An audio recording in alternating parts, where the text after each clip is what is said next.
درود ارادت، بهنام هستم و خیلی خیلی خوش اومدید به این ویدیو و البته چنل خودتون یعنی دیسکس VIP. آقا این ویدیو رو میخوام دلی بگیرم بدون هیچ ادیت خاصی و خب این ویدیو در مورد حالا ماهی و این چیزا نیست استثنا. یه خورده میخوام باهاتون داخل این ویدیو حرف بزنم، یه خورده باهاتون درد و دل کنم، یه خورده در مورد فعالیتم داخل یوتیوب صحبت کنم و این موضوعاتی که پیش اومد و اینکه چرا خب این مدت نتونستم ویدیو بذارم.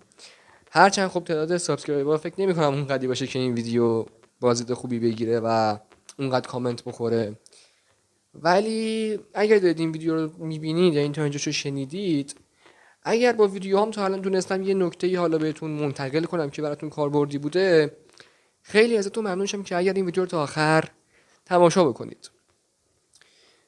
میدونم یه خورده ویدیوی متفاوتیه چون خب بالاخره این اولین ویدیویی که دارم میذارم که مربوط به موضوع ماهی و آکواریوم نیستش. نمیخوام زیادم وقتتون رو بگیرم، مستقیم برم سراغ اصل مطلب. خب آخرین ویدیویی که من گذاشتم تقریبا برمیگرده به 2 یا 3 هفته پیش که بعدش من یه پست زدم گفتم دیگه از الان به بعد میخوام بیشتر ویدیو بذارم.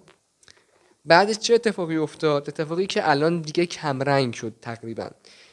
آقا اینجوری شد که گفتن یوتیوب دیگه قرار نیست به یوتیوبرهای ایرانی پول بده، یعنی خیلی خب یه جوی گرفتشون و خب خیلی از یوتیوبرامون گفتن که ما دیگه شاید فعالیت نکنیم. همه گفتن که آره این خب درآمدا ریخته، یعنی خب تقریبا میشه گفت همه فهمیدن. منظورم اینه که یعنی یه چیزی شد که یهو ترکید مثل بم توی یوتیوب فارسی. حالا من که خب فکر میکنم الان حدود 600 تا سابسکرایب داریم، 600 خورده ای.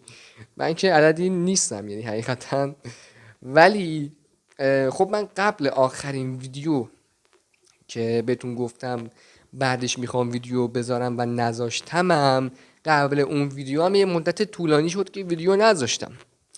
الان چه اتفاقی افتاده؟ الان چنل خیلی افت کرده، یعنی الان یه فلش قرمز رنگ رو به پایین من دارم روی سابسکرایب ها و بازدیدها و تقریبا تمام بخشای یوتیوب، یعنی هم تعاملات و هم همه چیز. آقا حالا من چی میخوام بگم داخل این ویدیو؟ درسته که این موضوع خورده کم رنگ شد که حالا در واقع یوتیوب داره درآمد رو پایین میاره. یه خورده میخوام در این مورد باتون صحبت کنم. شاید هنوز مال بعضیا جا نیفتاده باشه این قضیه.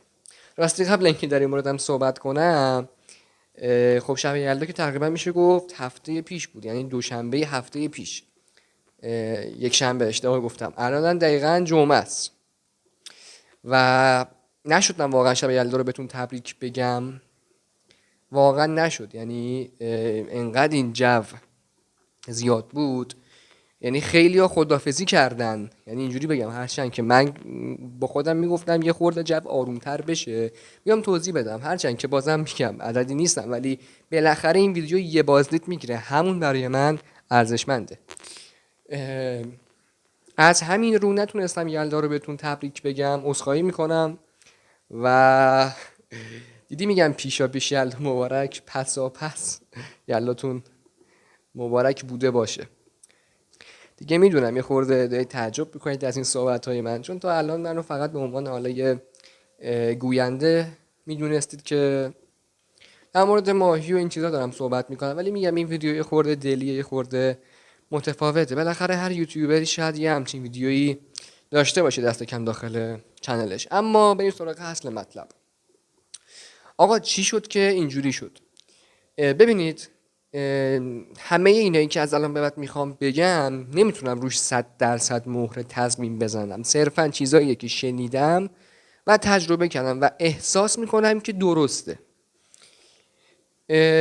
ببینید هر سال دم کریسمس این اتفاق میفته، یعنی این اتفاقی که میگن درآمدهای یوتیوبرهای ایرانی خب افت میکنه، معمولا بعد چند هفته و با پایان کریسمس اوکی میشه. مثل همین الان که میبینید این موضوع کم رنگ تر شد، خیلیا دارن میگن که یوتیوب به روال قبلش داره برمیگرده، داره در واقع همون درآمد یوتیوبرهای مانیتایز شده رو دوباره برمیگردونه.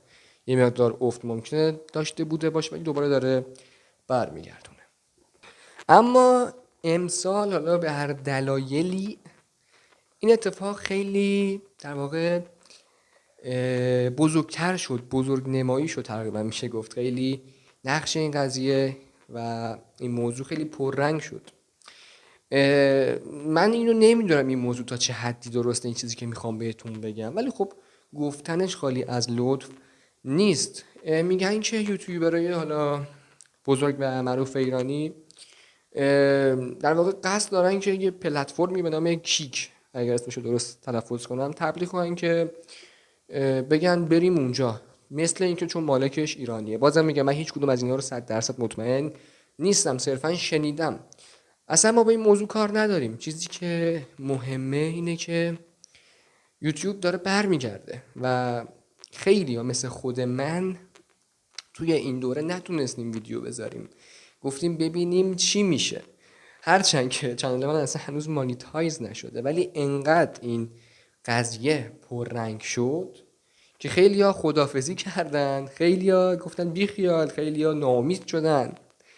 هرچند که من در هر شرایطی براتون ویدیو رو خواهم گذاشت، اینو در نظر داشته باشید. در کل داره جو یوتیوب به اون فضای قبلیش و روالش برمیگرده. یکی از یوتیوبرامون هم همچین چیزی رو پیش بینی کرده بود. یوتیوب داره برمیگرده و یکی از تجربیات خودم رو بخوام بهتون بگم تو این چند روز، حالا چند روز که نمیشه گفت، خورده طولانی شد، تقریبا 2 یا 3 هفته. خب ببینید، وقتی که شما با VPN میرید داخل یوتیوب و ویدیو یوتیوبرای ایرانی رو در واقع تماشا میکنید، تو این برهه که درآمد افت کرده بود میگفتن که یوتیوب یه سیستمی طراحی کرده که کاربران ایرانی که از VPN استفاده میکنن و تغییر IP میدن رو شناسایی میکنه و اونا رو بند میکنه. در نتیجه تعداد بازدید و اون تعامل برای اون یوتیوبری که ویدیوش داره دیده میشه میاد پایین. در نتیجه چه اتفاقی میفته؟ خب درآمدش کاهش پیدا میکنه.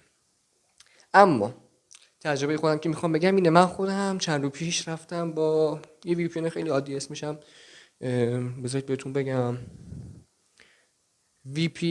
VPNify اگر اشتباه تلفظش نکنم، VPNify، یه VPN خیلی معروفه. من دارم به صورت رایگان استفاده میکنم روی سرور انگلیس. خب خیلی ایزی داشت تبلیغا رو نشون میداد. اگر یوتیوب کاربرای ایرانی که از VPN استفاده میکنن رو شناسایی و بند کنه، خب دیگه اون تبلیغ روی اون ویدیو یوتیوبر نشون داده نمیشه و وقتی تبلیغ نشون داده نشه خب درآمدش افت میکنه دیگه، چون اون تبلیغا باعث میشن که درآمد یوتیوبر در واقع به وجود بیاد و بالا یا پایین بره. اما من خیلی ایزی، خیلی ساده داشتم با یه VPN خیلی عادی تبلیغات رو میدیدم و میگفتم متوجه نیستم چرا میگن که یوتیوب داره بند میکنه کسایی که از VPN استفاده میکنن و برایشون تبلیغ نمایش داده نمیشه. اینم صرفا یه تجربه شخصی خودم بود. آقا چیزی که میخوام بگم چیه؟ این همه سرتون رو درد آوردم، عذرخواهی میکنم. ختم کلام. به نظر میرسه داره یوتیوب فارسی برمیگرده، داره به روال عادیش برمیگرده. منم قصد دارم برگردم، ولی واقعا به حمایت و کمکتون نیاز دارم، چون چنل تو این 2-3 هفته و خب قبلش هم متاسفانه نشد ویدیو بذارم. تقریبا 2 ماه شد که ویدیو درست حسابی نتونستم پشت سر هم بذارم. یوتیوب داره چنل من یه جورایی کم رنگش میکنه و فقط در صورتی که من و شما با هم دیگه تلاش کنیم دوباره به روال قبل میتونیم برگردیم. ازتون در واقع خواهش میکنم و ازتون درخواست اینو دارم که ویدیوها رو لایک کنید و اگر اولین بار است که خب با چنل من دارید آشنا میشید این ویدیو رو ببخشید، این ویدیو که خب لایک باید بکنید، قاعدتاً ازتون این درخواست میکنم که لایکش کنید. منظورم این بود که اگر اولین بار دارید با من آشنا میشید چنل من رو سابسکرایب کنید. من سعی میکنم از این ویدیو به بعد طبق یه برنامه خاص براتون ویدیوهای با کیفیت تر و کاربردی تر از قبل آماده کنم و بسازم براتون، به شرطی که شما حمایت کنید و دوباره برگردیم به روال قبل. خیلی خیلی خوشحال میشم اگر نظر خودتون رو در رابطه با این موضوع برام داخل کامنت ها بنویسید. با هم صحبت میکنیم داخل کامنت های این ویدیو مفصل در این مورد. هر سوالی سخنی هر چی بود، چه در این مورد چه در مورد حالا ماهی یا آکواریوم بود، من میبینم پاسخگو هستم. امیدوارم که برگردیم به روال قبل با کمک همدیگه. میبینمتون تا ویدیوهای بعدی. مثل همیشه فعلا.